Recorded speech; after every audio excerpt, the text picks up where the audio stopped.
Ada apa nih? Mau cerita nih. Mau cerita apa, Bu? Soal kelas sih sebenarnya. Oh, apa yang kira-kira bisa saya bantu, Bu? Aku tuh ada anak yang inklusif bawah gitu. Oh, inklusif bawah. Iya. Inklusif bawah maksudnya bagaimana Dia ya, tuh Bu? belum bisa baca. Padahal kan udah kelas 3, Bu. Iya. Aku tuh pengen gitu, gimana ya caranya biar bisa baca gitu. Terus waktunya juga kan kalau sekarang kan daring gitu loh, Bu. Kayaknya tuh waktunya nggak cukup gitu untuk belajar aja sih, masih kejar-kejar aja gitu. Oh, jadi ada yang ingin Ibu dapatkan dari sharing kita hari ini. Gimana caranya mengatasi anak yang inklusif rendah itu ya? Coba Ibu bisa ceritakan sedikit, maksudnya dia belum bisa bacanya bagaimana ya, Bu? Nah, untuk bacanya itu sih dia masih mengeja, Bu. Dan nalarnya itu kan ada 3 anak nih.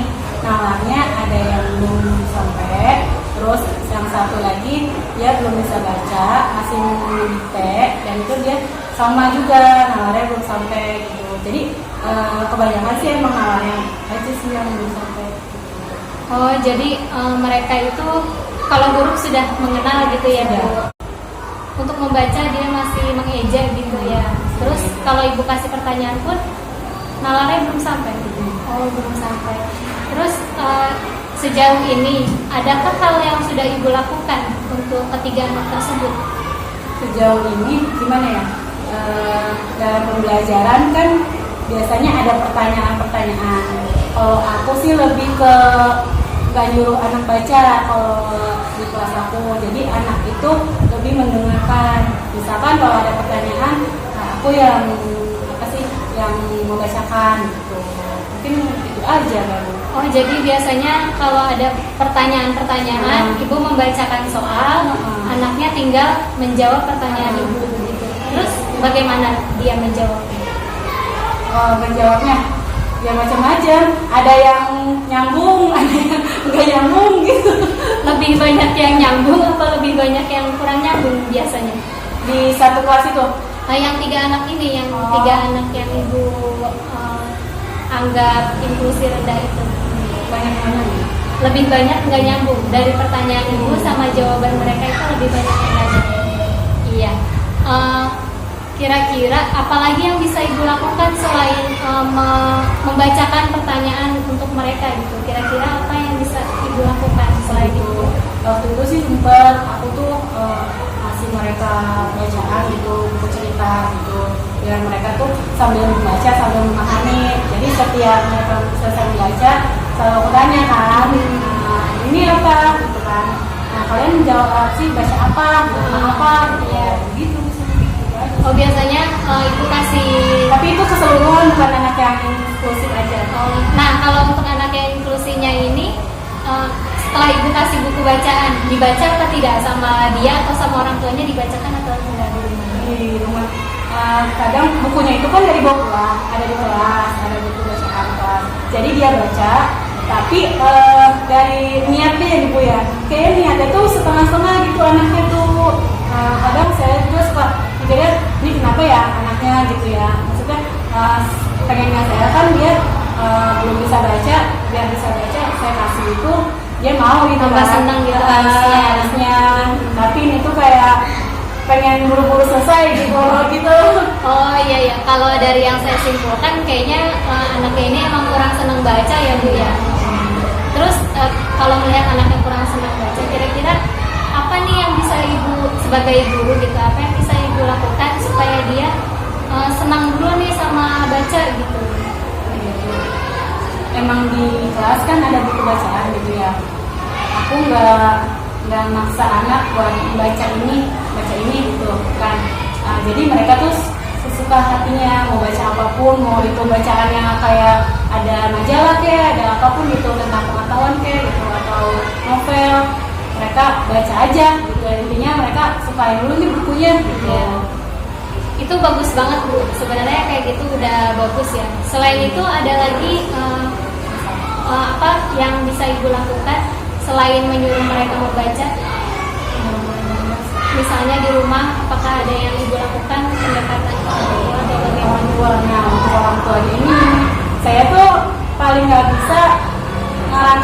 kata-kata kewenangan kata-katanya itu gimana ya biar ibunya ini nggak kesinggung gitu kalau anaknya kayak gini gitu.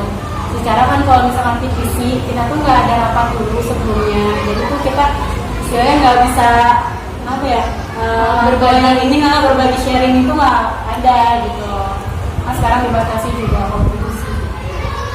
Kira-kira kedepannya bisakah ibu melakukan sesuatu gitu pendekatan dengan muridnya atau orang tuanya yang lebih lagi dari sebelumnya? Ada niatan pengen kayak gitu, cuman gimana ya, kayak udah capek gak sih, capek pengen ngomong apapun kayak misalkan tagihan gitu atau apa sih kalau ada surat dari sekolah itu tuh kadang orang tua muridnya tuh nggak terlalu menanggapi banget, jadi kurang respon gitu ya. Jadi kalau saya tergantung orang tuanya, kalau orang tuanya respon gitu, responnya baik gitu ya, saya itu juga gitu. Kalau misalnya responnya kayak gitu gimana ya, kadang menyimbanginya gitu. Iya, jadi udah malas duluan gitu. Malas duluan gitu. Berarti kalau dari yang tadi ibu sebutkan, bisa ibu ceritakan ulang yang akan ibu lakukan ke depannya, beberapa hal yang akan ibu lakukan? Pengennya sih nih ya, kalau misalkan PTC itu ada rapat dulu. Pengennya ada rapat dulu. Maksudnya sharing sesama itu juga nggak apa-apa, sama wali murid gitu. Guru dengan wali murid dan wali murid dengan wali murid. Itu nggak apa-apa. Iya, itu bagus. Kendalanya apa aja gitu. Kalau aku lebih baik orang tua yang bawel gitu. Kalau aku ya, biar akunya juga tahu kalau anaknya kayak gini ya ternyata gitu. Terus berarti kan aku di sekolah kayak gini gitu kan. Terus sharing aja, terus ngasih solusi, pengen sih ngasih solusi gitu. Iya. Mah anaknya harusnya kayak gini gitu, di rumah kayak gini, karena di sekolah kayak gini saya ngajarnya gitu.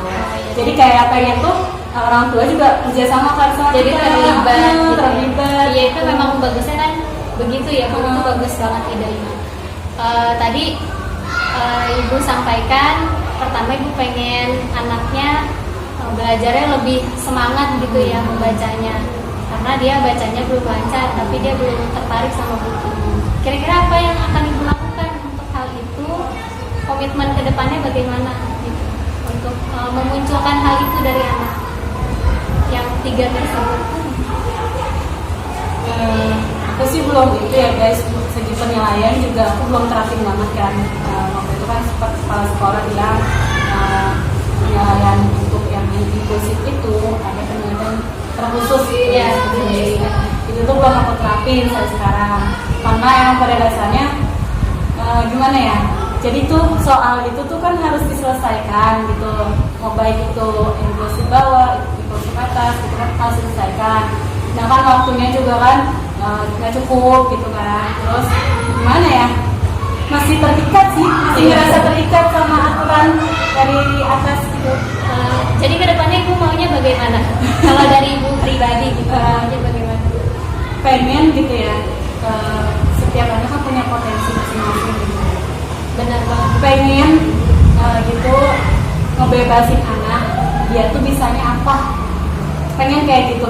Oh itu bagus banget ibu, jadi merdeka belajar gitu ya. Iya mungkin saya nggak tahu kalau kayak gitu. Kalau sekarang disebutnya merdeka belajar. Jadi ibu pengen mereka sesuai dengan karakter sama minatnya. Ya itu bagus banget. Nah jadi kan kedepannya ibu pengen tadi setiap PTC itu parent teacher conference ya, bagi rapot ya, dalam artian bagi rapot pengennya semua wali murid kumpul terus ibu sharing begini ya. Nah untuk beberapa hari ke depan apa yang akan ibu lakukan ke 3 anak tersebut beberapa hari ke depan ini? Pengennya sih ngomong ke orang tua langsung, Bicara sama orang tuanya langsung, sharing gitu, biar ada solusi nih dari dianya, bukan cuma dari kita kan. Siapa tahu kan kalau misalkan itu mau ada les atau ada biar solusinya tuh bukan dari komunikasi, ada komunikasi 2 arah gitu. Berarti yang bisa membantu komitmen ibu ke depan siapa selain orang tua tadi? Kan ibu akan menjalankan itu beberapa hari ke depan untuk 3 anak tersebut ya. Jadi ibu akan menghubungi orang tuanya tadi kan, inginnya bicara face to face, sharing gitu bagaimana apa yang bisa dilakukan untuk ibu.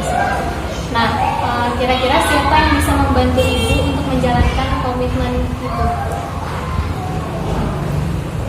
Selama ini kan masih sendiri ya. Jadi Masih sama sendiri siapa ya? Dibaca jomblo. Sama siapa ya? Kira-kira siapa yang bisa membantu ibu menjalankan komitmen ini? Guru-guru ya. Terutama guru-guru yang dari tingkat bawah ya. Gitu. Jadi track record muridnya tahu siapa. Mereka tahu. Jadi kayak misalkan kelas 1 itu kan istilahnya yang namanya baca itu udah cecer banget kan dari kelas 1 sama kelas 2. Dan kelas 3 itu tinggal menyampaikan materi gitu. Seharusnya dan nalarnya pun udah sampai harusnya gitu. Mungkin karena terkendala daring itu mungkin ya, jadi lost learning di situ sih ya. Bagaimana Ibu? Apakah sudah mendapatkan solusi dari permasalahan Ibu? Ada. Iya, jadi kedepannya saya simpulkan ulang ya Bu. Jadi kedepannya Ibu akan yang pertama tadi mengajak anak supaya lebih tertarik sama buku. Dari situ biar nalar mereka sampai lama-kelamaan mereka akan bisa membaca dengan sendirinya. Begitu ya Bu. Terus yang kedua Ibu akan sharing dengan wali muridnya langsung, karena selama ini komunikasinya kurang lancar ya sama wali murid tersebut. Kemudian yang ketiga yang akan Ibu lakukan yaitu sharing juga dengan wali kelas sebelum-sebelumnya gitu ya, supaya ditingkatkan lagi bacanya sama. Kalau itu sih udah yang wali kelas udah. Oh bagus. Tapi itu di kelas 2. Kalau kelas 1 enggak, saya belum ngomong. Iya, gitu. Iya bagus sekali. Jadi bagaimana Ibu perasaan Ibu saat ini? Udah lebih vlog, udah curhat ya. curhat dong. Udah ada jomblonya. Terima kasih banyak ya Bu Putri. Aku tuh jadi tenang, gitu jadi plong. Sama-sama Bu. Sebenarnya saya nggak mau bantu apa-apa, cuma yang mencari solusi Ibu sendiri. Iya sih sebenarnya. Karena kan masalah dari kita yang tahu tuh kita sendiri ya, Iya, sih benar banget. Ya cuman agak-agak plong aja gitu. Alhamdulillah. Sama-sama Bu, mudah-mudahan masalahnya terselesaikan. Anak yang inklusi itu bisa berkembang lebih baik lagi. Makasih banyak juga Mas Eri sama aku. Iya. Karena mama aku tuh banyak masalah. Bukan pencari masalah kan?